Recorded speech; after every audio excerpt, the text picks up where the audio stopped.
Bonjour, bienvenue pour cette deuxième vidéo sur la self-défense. Donc je m'appelle Alexandre. La dernière fois, on a vu un petit peu les bases, on a vu un petit exercice.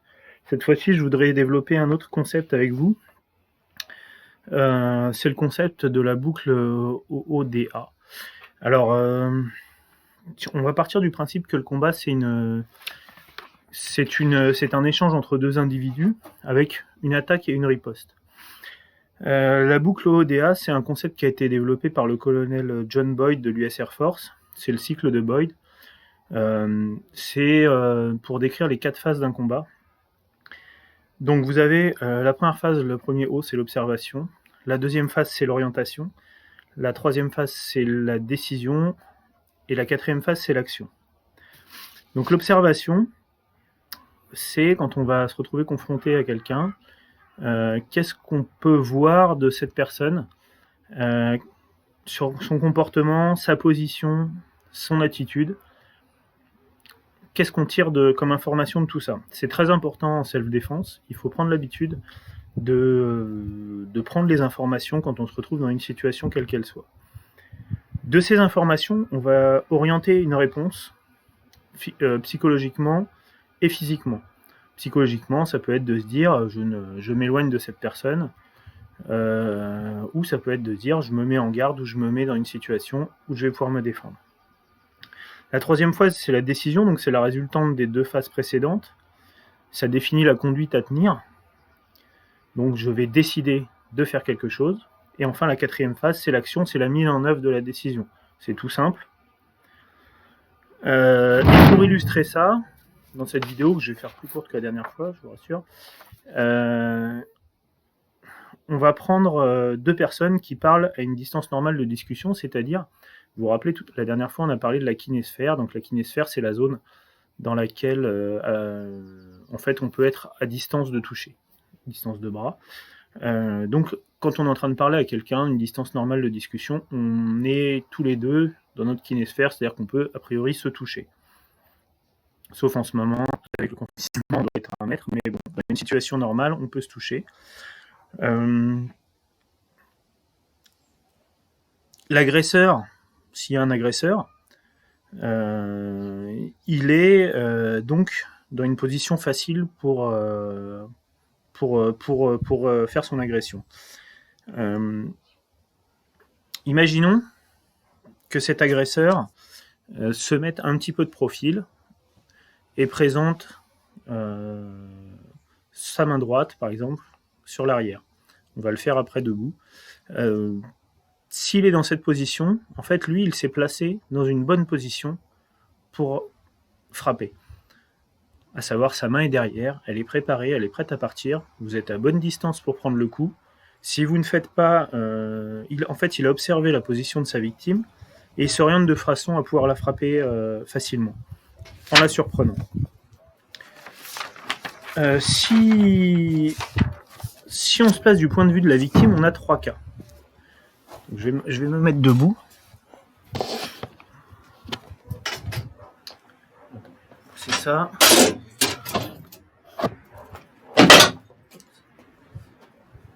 Là, on est bien. Donc, si je me place du point de vue de l'agresseur face à une victime, vous voyez, je me place de cette façon-là. On est en train de discuter, on est à distance. Je me place de cette façon-là. Et là, vous voyez, je suis en très bonne position pour faire quoi? Pour frapper. Ma main est derrière, je prends mon élan, je suis face à mon adversaire et je peux frapper très facilement un coup de poing ou une claque. Ça peut être une claque, d'accord? Et je suis en train de discuter tranquillement, je me tourne comme ça discrètement et d'un coup, bam! Donc, si on se place du point de vue de la victime, il y a 3 solutions qu'on va voir, hein. Il y a plein de solutions, mais il y en a 3 qu'on va voir. La première, c'est je n'observe rien. C'est-à-dire que je ne suis pas à l'écoute de la situation, je n'observe rien, ou je suis tétanisé, ou bref, je ne fais pas cette observation de voir que la personne vient de se placer dans une bonne position pour me frapper.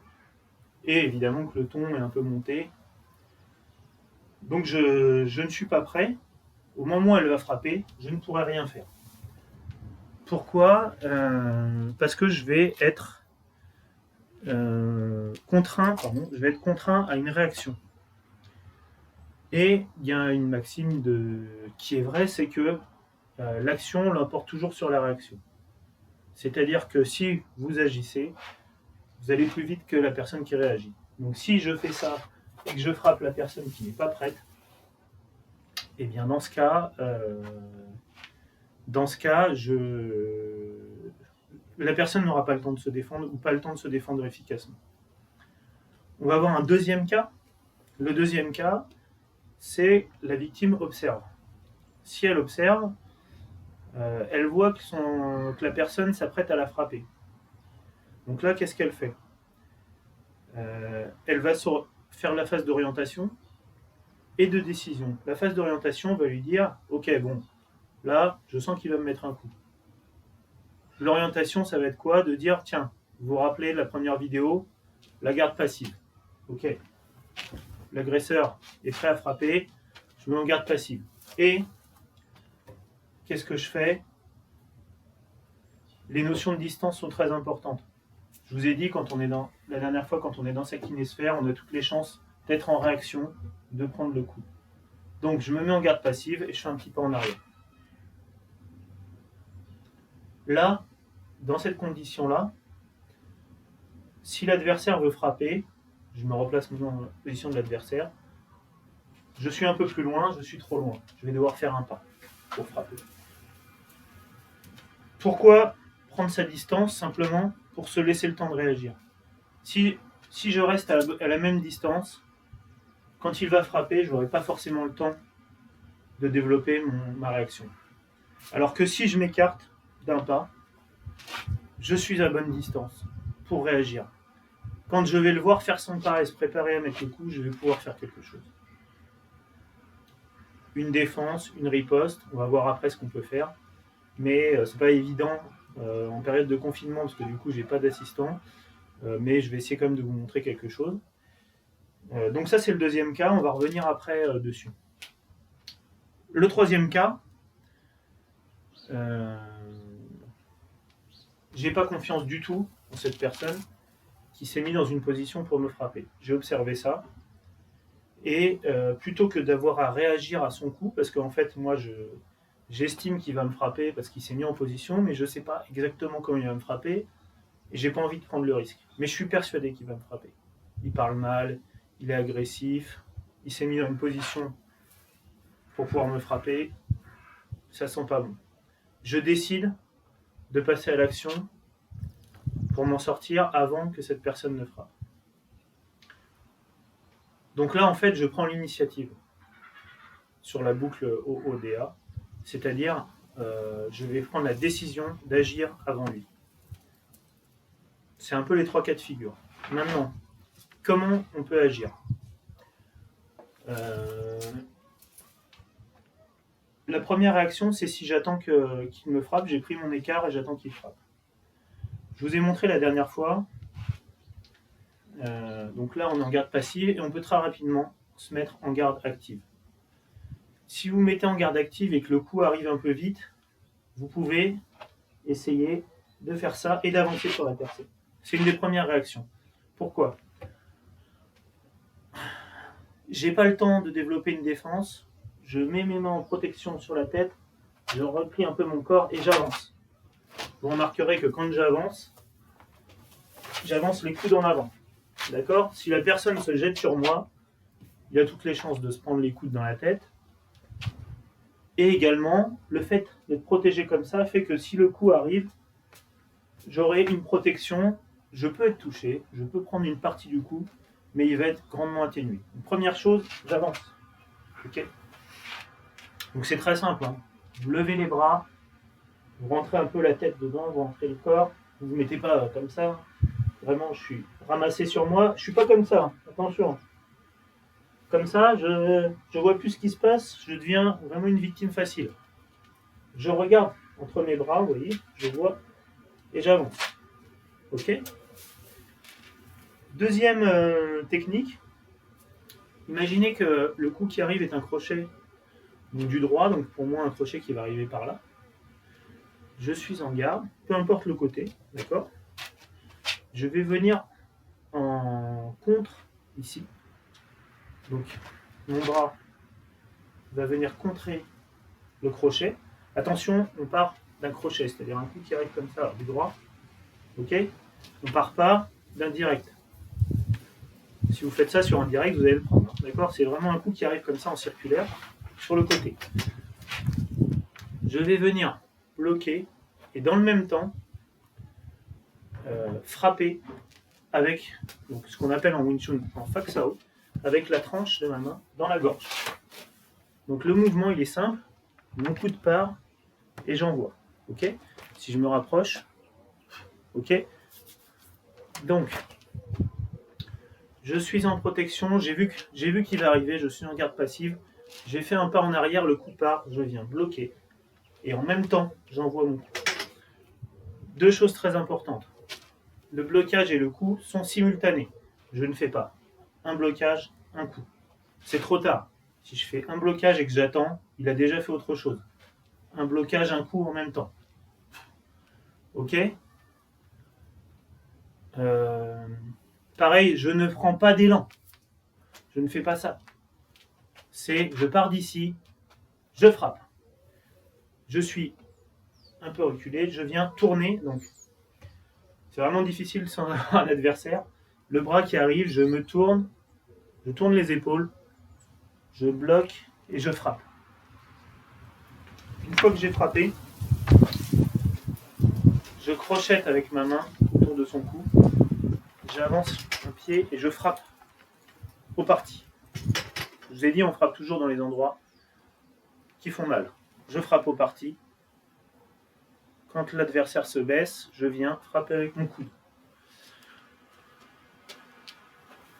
Donc, je pars, je frappe à la gorge, je saisis le cou, je me décale, je frappe au parti et je viens frapper. Alors attention, c'est un mouvement qui va descendre. Donc je ne mets pas juste un coup avec mon bras. Là, logiquement, l'adversaire est baissé, je frappe à la nuque. Je viens descendre et frapper de tout mon poids. Ok?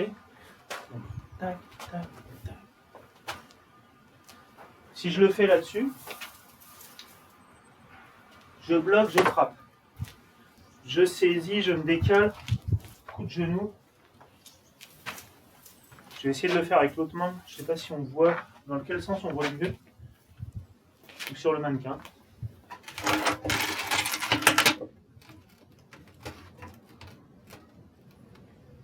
Je bloque, je frappe. Je saisis, je frappe au parti. Et je viens de tout mon poids frapper avec le coude. Une fois que vous avez fait ça, logiquement, si les coups passent, votre adversaire sera au moins perturbé, sinon au sol. Vous fuyez, vous partez. Vous êtes dans le cadre de la légitime défense, on vous attaque, vous vous défendez, vous maîtrisez votre adversaire, vous quittez les lieux. Si vous continuez et que vous profitez qu'il est par terre pour le taper, vous devenez un agresseur. D'accord? Ça suffit, il a eu son compte, vous partez. Troisième cas de figure, je vous ai dit, vous décidez de prendre l'initiative parce que vous sentez que vous allez vous faire frapper et que vous n'arriverez pas forcément à gérer, vous avez le doute et vous ne voulez pas avoir le doute. On essaye de ne pas avoir de doute, hein, self-défense. Là, vous allez, pareil, vous êtes en garde passive. Tout de suite, vous allez frapper à la gorge. Alors, soit comme ça, comme tout à l'heure, soit directement en gorgette, là, en prise, en fourche. Voilà. Et là, vous visez la gorge, attention. Donc, si l'adversaire est un peu plus grand, vous remontez, vous visez vraiment la gorge, tapez ici. Il n'y a pas besoin de taper fort pour que ça fasse mal. Ok? Premier coup, donc, comme ça ou comme ça. Deuxième coup, vous venez, vous rentrez votre coude et vous frappez, comme ça. Avec cette partie-là, pareil à la gorge. Vous saisissez derrière le cou et vous tournez, vous venez frapper avec le coude. Donc, je le refais comme ça.